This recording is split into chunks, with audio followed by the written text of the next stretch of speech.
Hello, this is Ranger Stephanie Cohen from Rose Hill Plantation State Historic Site located in Union, South Carolina. Today I want to talk to you about a year.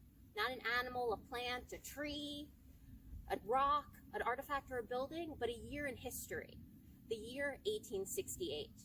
It was 154 years ago, and there was a lot of change going on in South Carolina and across the United States. In 1868, the United States was still reeling from the impacts of Civil War. The political, social, and economic norms and expectations were being rewritten in the nation as about 4 million African Americans were exercising their new freedoms, with the abolition of slavery being only 3 years prior. South Carolina and other former Confederate states were in the process of trying to re-enter the Union and become part of the United States government again. Part of that process was to draft a new state constitution.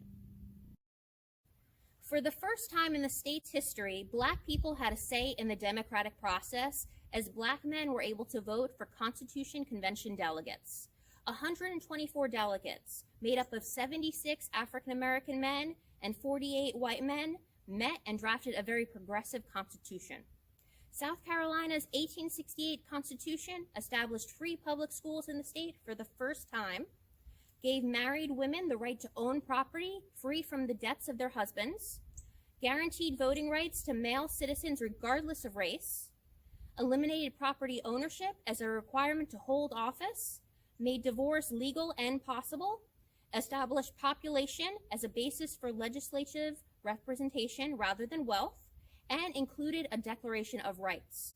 It was a revolutionary constitution for the time period. 1868 also ushered in the most diverse legislative body that the state has ever had. The new state constitution granted Black men the right of suffrage, and many of these men used this right to cast votes for representatives who they could relate to, representatives who looked like them, were formerly enslaved like them, and would fight for liberties and equality for them. When the South Carolina legislature assembled in July of 1868, there were 88 Black members and 67 white members.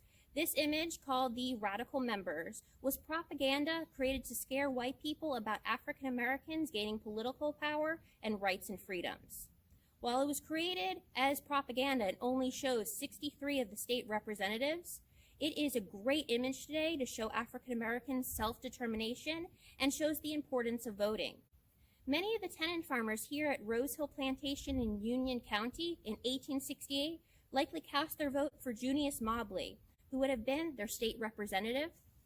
1868 was also the year that the 14th Amendment was added to the United States Constitution. It granted formerly enslaved people citizenship, equal protections under the law, and the right to life, liberty, and property. While 1868 was a year of change, many of these changes did not last. Unfortunately, many people and states found ways over the years to circumvent the rights and liberties guaranteed by the 14th Amendment and the South Carolina 1868 Constitution. The racially diverse South Carolina 1868 legislature was mostly all voted out by the end of the Reconstruction era in 1877. White delegates in South Carolina drafted a new state constitution in 1895 that segregated public schools, disenfranchised many Black voters, and eliminated many of the advances in civil liberties the 1868 Constitution had established. Despite all these setbacks, 1868 should be remembered as a time of hope for a better future and a year of revolutionary change that laid many foundations for the civil rights movement to take place about 100 years later.